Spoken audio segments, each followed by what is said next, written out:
اور لیکن وہ اسے قبول کرنے کے لیے ہرگز تیار نہیں ہوں گے، اور نہ وہ دنیا کی لذتوں کو چھوڑ کر دوسری دنیا میں جانے کا قطعاً ارادہ نہیں کرنا چاہتے، اور اس کی وجہ یہ ہے کہ اپنے دعوے کی صداقت پر انہیں یقین نہیں ہے، وہ محض جھوٹ بولتے ہیں۔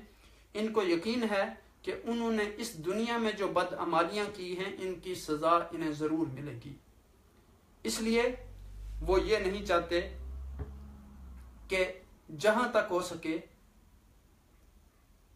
وہ اسی دنیا میں رہیں، اور انہیں یعنی وہ یہ چاہتے ہیں کہ انہیں یہ نہیں چاہتے کہ موت کی تمنا کریں، اور یہ چاہتے ہیں کہ انہیں لمبی زندگی ملے اور زیادہ سے زیادہ وہ دنیا کی لذتوں سے مستفید ہو سکیں، وہ اس سے فائدہ اٹھا سکیں، وہ اس سے لطف اٹھا سکیں، اور آخرت کے عذاب سے بچے رہیں۔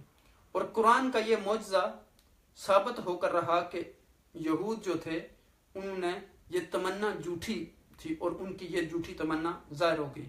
اور پھر فرمایا کہ ان میں سے ہر ایک یہی چاہتا ہے کہ اس کو عمر ہزاروں سال کی ہو، کہ وہ زیادہ سے زیادہ دنیاوی فائدے اٹھا سکے، دنیاوی منفعت اٹھا سکے اور آخرت کے عذاب سے بچا رہے۔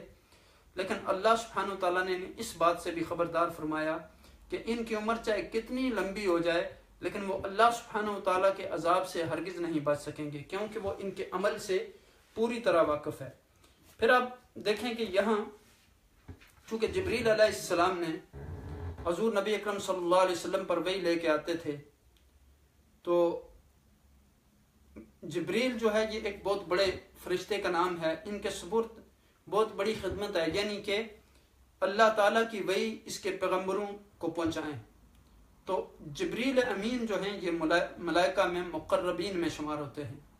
تو اس آیت میں اللہ تعالیٰ نے یہودیوں کی ایک اور جھوٹی اور بے معنی دلیل کو واضح طور پر کھول کے بیان کر دیا اور اس کی کلی کھول دی۔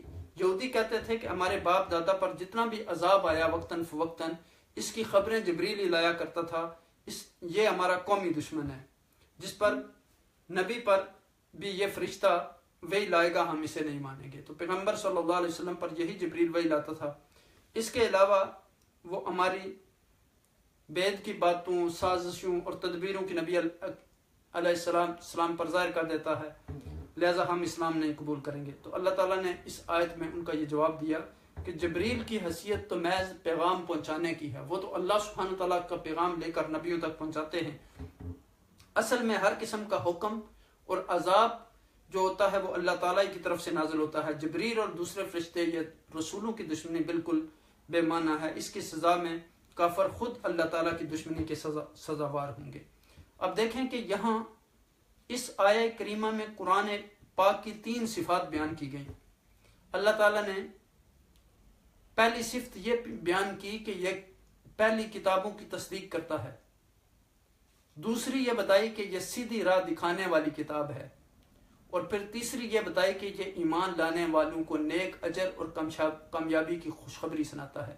اب دیکھیں کہ شروع میں ہم نے پڑھا تھا کہ یہ کتاب جو ہے ہدی للمتقین، یہ کتاب ہدایت ہے کن لوگوں کے لیے جو تقوی والے ہیں، جو اللہ سے ڈرنے والے ہیں، جن کے دلوں میں اللہ کا ڈر ہے، خشیت ہے، خوف ہے، جو اللہ کے احکامات پر عمل کرنے والے ہیں، جو اللہ کی اطاعت کرنے والے ہیں، جو اللہ کے رسول کی اطاعت کرنے والے ہیں، جو اپنا مال اللہ کے راستے میں خرچ کرنے والے ہیں، جو ایمان بالغیب رکھنے والے ہیں، جو نمازوں کو قائم کرنے والے ہیں، جو زکوٰۃ دینے والے ہیں، جو اللہ نے انہیں مال دیا اس میں سے اللہ کے راستے میں خرچ کرنے والے ہیں، آخرت پر ایمان لانے والے ہیں۔ تو یہ لوگ جو ہیں ان کے لیے ہدایت ہے اس کتاب میں۔ اور پھر مومنین، آپ دیکھیں کہ وہاں جب کہا گیا کہ الذین یؤمنون بالغیب ویقیمون الصلاۃ ومما رزقناہم ینفقون والذین یؤمنون بما انزل الیک وما انزل من قبلک وبالآخرۃ هم یوقنون اولئک علی ھدی من ربہم واولئک هم المفلحون۔ یہاں خوشخبری سنا دی گئی کہ یہی لوگ کامیاب ہیں اور یہی فلاح پانے والے ہیں، یعنی یہی لوگ ہدایت پر ہیں اور یہی فلاح پانے والے ہیں۔ اللہ سبحانہ وتعالیٰ نے متقین کی صفات بیان کرنے کے بعد فرمایا کہ یہ لوگ جو ہیں یہ ہدایت یافتہ ہیں اور یہی کامیاب ہونے والے ہیں، دنیا میں بھی ان کو کامیابی ملے گی اور آخرت میں بھی ان کو کامیابی ملے گی۔ تو اب دیکھیں کہ اگر ان آیات مبارکہ پر ہم غور کریں تو ہمیں یہ ایک بات پتہ چلتی ہے کہ انسان جو ہے وہ مرنے کی تمنا نہیں کرتا، اور کرنی بھی نہیں چاہیے۔ اللہ تعالیٰ اس کو زندگی دیتا ہے تو اپنی زندگی کو آدمی کو کوشش کرنی چاہیے کہ اس کو بابرکت بنائے۔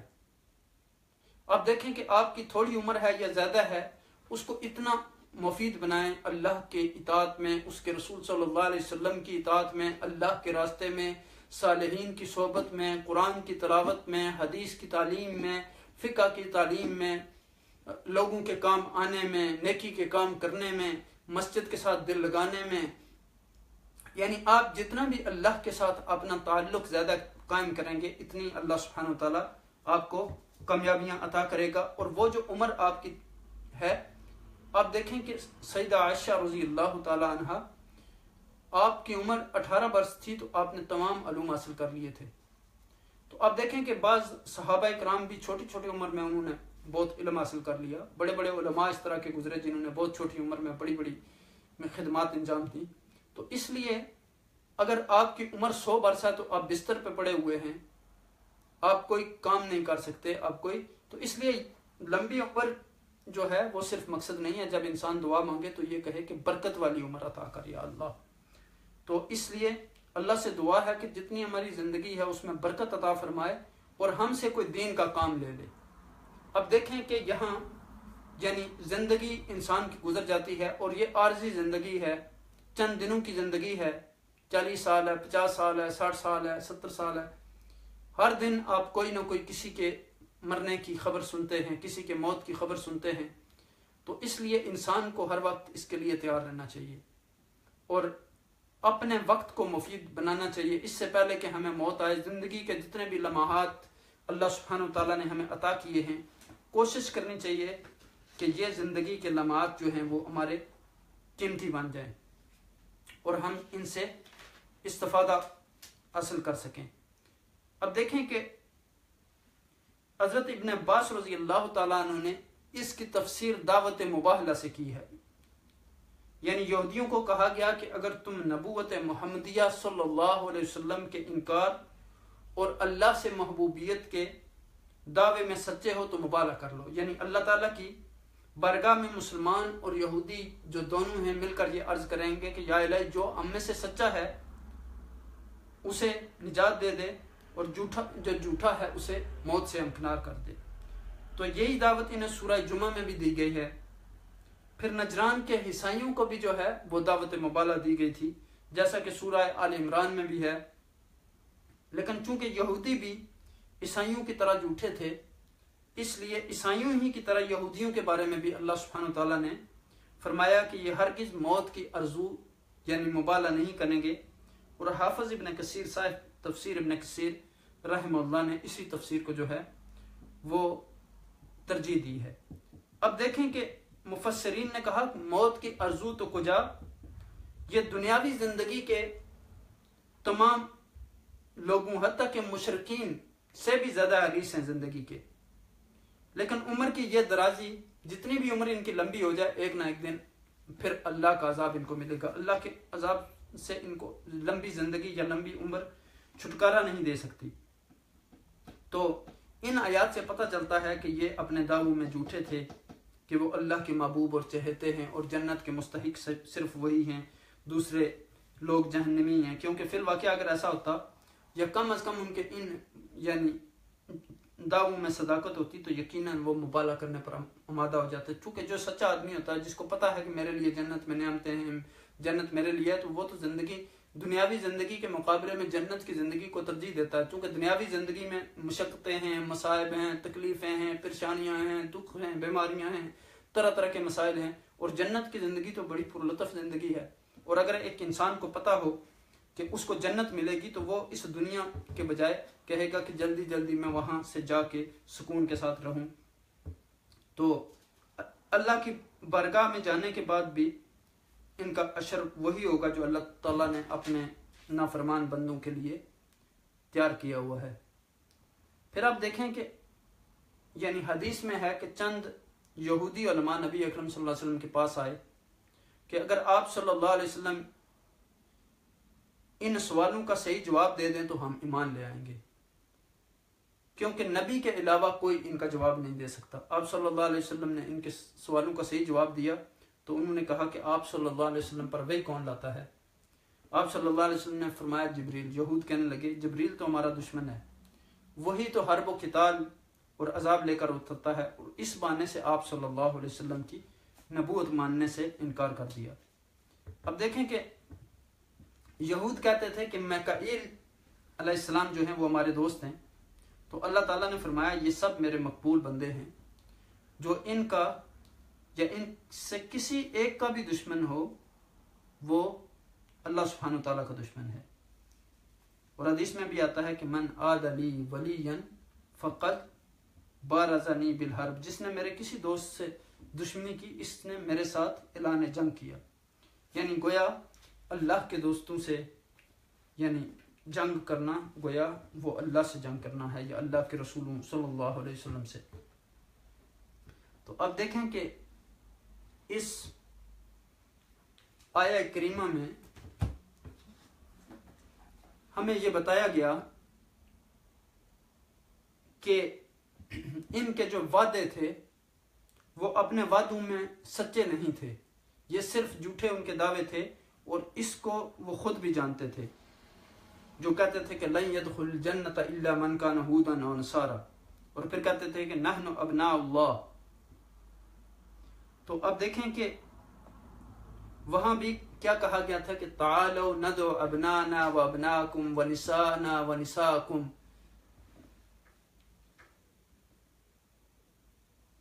وانفسنا وانفسکم۔ تو یہاں دیکھیں کہ فرمایا کہ آؤ تم اپنی اپنی اولادوں بیویوں کو لے کر نکلیں اور اللہ تعالیٰ سے دعا کریں کہ وہ جھوٹوں پر اپنی لعنت نازل فرمائے۔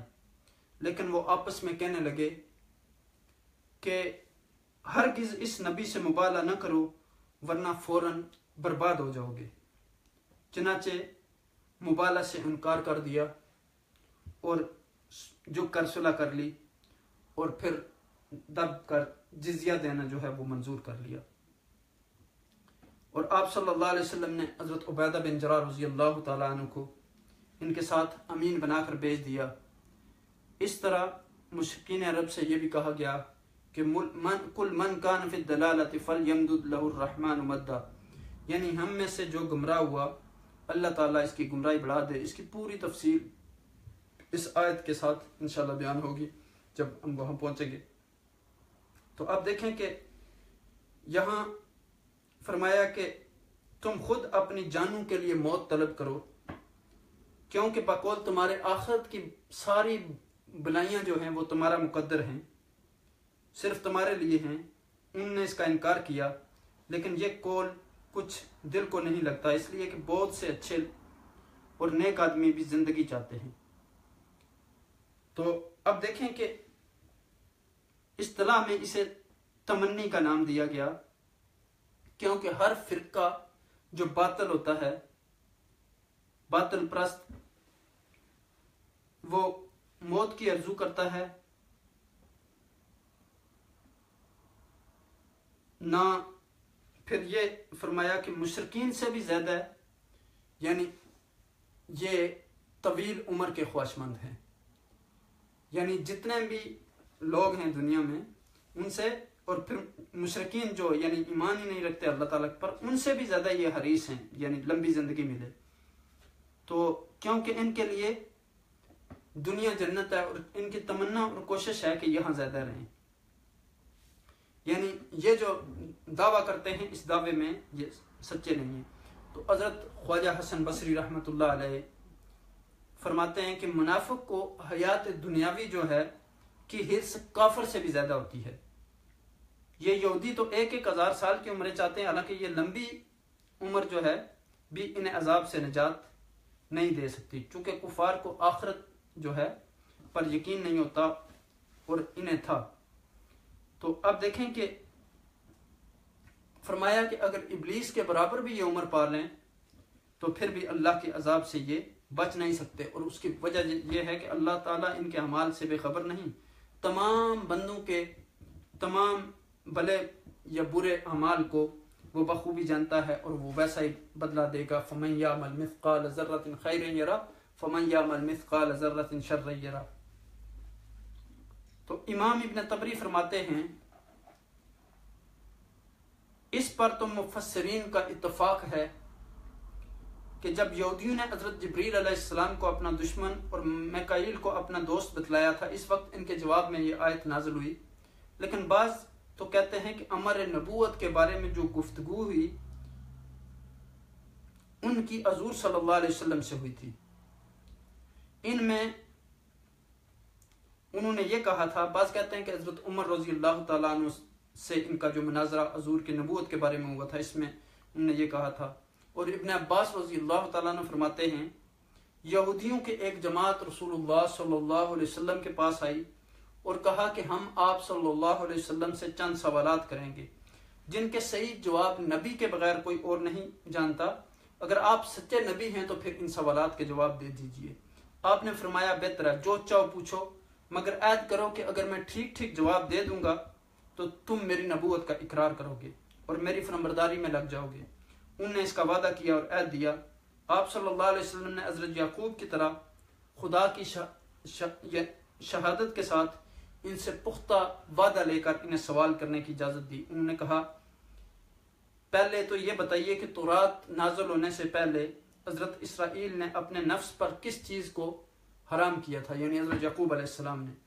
آپ نے فرمایا سنو، حضرت یعقوب علیہ السلام ارق النساء کی بیماری میں مبتلا تھے اور انہوں نے نظر مانگی تھی کہ اگر مجھے اس بیماری سے شفا مل گئی تو میری جو پسندیدہ ترین چیز ہے میں اس کو ترک کر دوں گا. تو جب وہ تندرست ہو گئے تو ان نے اونٹ کا گوشت کھانا اور اونٹنی کا دودھ پینا جو آپ کے پسند خاطر تھا اسے چھوڑ دیا. تو فرمایا کہ تمہیں خدا کی قسم جس نے حضرت موسیٰ علیہ السلام پر تورات اتاری، اب بتاؤ یہ سچ ہے؟ ان سب نے قسم کھا کر کہا کہ ہاں حضور سچ ہے. آپ نے درست فرمایا. اچھا اب ہم پوچھتے ہیں کہ عورت مرد کے پانی کی کیا کیفیت ہے اور کیوں کبھی لڑکا پیدا ہوتا ہے اور کبھی لڑکی؟ تو آپ نے فرمایا مرد کا پانی جو ہے گاڑھا اور سفید ہوتا ہے اور عورت کا پانی جو ہے وہ پتلا اور زردی مائل ہوتا ہے. جو غالب آ جائے اسی کے مطابق جو ہے پیدائش ہوتی ہے. اور شبیہ بھی جب مرد کا پانی عورت کے پانی پر آ جائے تو حکم خداوندی ہے کہ اولاد نرینہ ہوتی ہے، اور جب عورت کا پانی مرد کے پانی پر آ جائے تو حکم خداوندی سے اولاد لڑکی ہوتی ہے. تو تمہیں خدا کی قسم جس کے سوا کوئی معبود برحق نہیں، سچ بتاؤ میرا یہ جواب صحیح ہے؟ سب نے قسم کھا کر اقبال کیا کہ بے شک آپ صلی اللہ علیہ وسلم نے بجا فرمایا. آپ صلی اللہ علیہ وسلم نے ان دو باتوں پر خدا کو گواہ کیا. انہوں نے کہا اچھا اب یہ فرمائیے کہ تورات میں جس نبی امی کی خبر ہے اس کی خاص نشانی کیا ہے اور اس کے پاس کون سا فرشتہ وحی لے کر آتا ہے؟ آپ نے فرمایا اس کی خاص نشانی یہ ہے کہ اس کی آنکھیں جب سوئی ہوئی ہوں اس وقت میں اس کا دل جاگتا رہتا ہے. تمہیں اس رب کی قسم جس نے حضرت موسیٰ کو تورات دی، بتاؤ میں نے ٹھیک کہا؟ سب نے کہا آپ نے بالکل صحیح جواب دیا. اب ہمارے اس سوال کی دوسری شق کا جواب بھی عنایت فرما دیں.